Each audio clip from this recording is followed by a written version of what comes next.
Hey, Bruce, can you tell us your vantage point of that last play on the 2-point try and what you heard, the reasoning for picking up the flag there?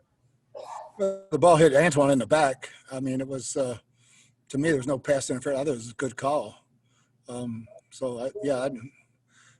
don't know why it took so long, but his hands out. There was no contact. The ball hit him in the back.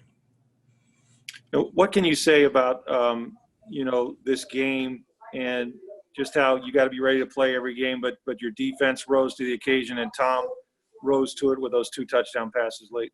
Yeah, Monday Night Football has always been so exciting, and to play around all day, I've never driven into the Meadowlands, and it seems empty, and we did not find energy fast enough, and we got hit in the mouth. And credit Joe Judge, he had his team ready. They played their tails off, but we made enough plays to win the game. We never apologized for winning, and I thought we were very slow start offensively. Defensively, I don't like to see people run the ball on us, but we made the plays that counted. Thanks. Next question will come from Greg Allman. Bruce, just want to ask you about Tom Brady in the second half, just what he did. You guys had settled for field goals there early, but what he did to find Gronkowski and find Evans and get touchdowns when he needed them. Yeah, I mean, we kept stalling out around 28, 29, and second down was what was killing us. We were missing guys open and ended up in 3rd and 9s, 10s, 11s when it should have been 3rd and 4s and 5s, just hitting some easy guys. And but the second half we kind of fixed it, and then great throw to Mike, great throw to Gronk. I thought Tyler probably made the play of the game. Tyler Johnson on that first or 2nd and 20, and great catch by him. Bruce, it seemed like there was a concerted effort to get Jaden Mickens more involved. He had some big catches, had a 3rd down conversion, a 4th down conversion. Just what was your thinking in wanting to get him more involved? Well, he took the spot of the F this week, and that's Chris's spot. So Chris is always involved. So we just put Mick in his spot and used basically the same plays, and he did a great job for us. Thanks, Bruce. Mm-hmm. Next, we'll go to Jenna Lane. Hey, Coach, just wondering what was said at halftime, you think, to get your guys coming out and fired up the way they did, to go out there and get that interception right away and move the ball seemingly more efficiently in the second half? There was no hollering or screaming or anything like that. Just do your job. And we weren't doing our job in the first half. Todd made some good adjustments on defense. Byron made a good adjustments. So it was just go out and play like we're capable of playing, and we needed a turnover. We needed something good to happen to get the snowball rolling, and Carlton provided it, and then Sean provided it, and so we capitalized off those turnovers. Every game is a learning experience, especially when you've got so many new pieces and you're trying to kind of gel together still at this point in the season. What can you guys take from this experience? A very close call that you can hopefully apply going forward. The last time we had a close call, we lost. So this one we won. So we've grown some as a team. And it wasn't our best effort, but it was enough to win. Thanks, Coach. Next, we'll go to Scott Reynolds.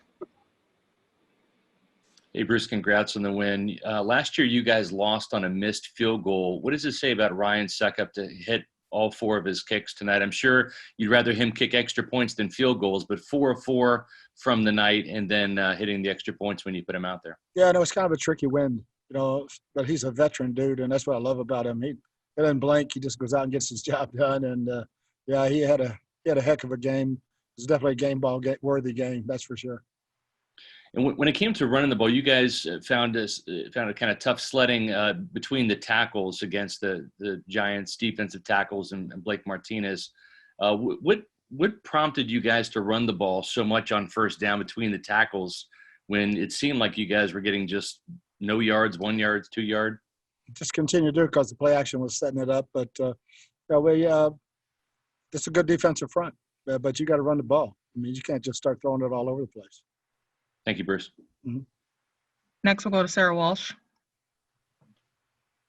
Hey, Bruce, you talked about needing a turnover, and more often than not, when this team has needed a turnover, this defense has come up with it time and time again, even if the game's not the prettiest. Can you just talk about the consistency of being able to do that each and every week and what that's done for this team? Yeah, it's been great, and it's been a different guy. Carlton most of the time, but I was really happy for Sean Murphy-Bunting to get his tonight.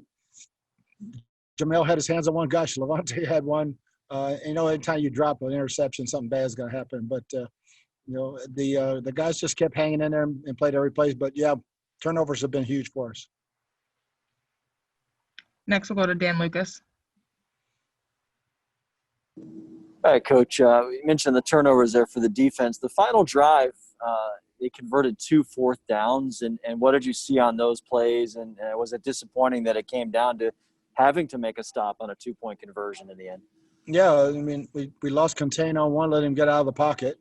And the other one, same thing. We had him hemmed up, let him get out. If you let this guy get out, he's going to make a play on you. And he did both times. So it was we had good rush, but we just didn't stay disciplined enough. And third game in a row, and again, the turnovers come into play for you guys. You're able to cash in on those with points really immediately. What does it do to the offense when they get to step right back on the field like that? Tonight it was the difference when you said you guys were really looking for some energy. Yeah, it really was. And for us, it's take the turnovers and turn them into touchdowns. We got the field goal the first time I was not happy with, but we got the touchdown the second time and got the lead. And but yeah, I mean, that just energizes everybody. Next, we'll go to Greg Allman. Bruce, on both interceptions in the second half, it looked like Shaq Barrett had pressure that kind of led to bad throws. He didn't have a sack tonight, but what can you say about what he did? Yeah, he caused both of them. He was, his numbers aren't the same, but he's getting a lot of push. He had quarterback in the grass both times, and the young quarterback, he's still trying to do too much. And when you're in the grasp of those guys, it costs them basically the ball game throwing those 2 picks. But God bless him, he is hard to handle, and he's a kid that thinks he can make a play. We have time for a couple more. We'll go to Rick Stroud and then Jenna Lane.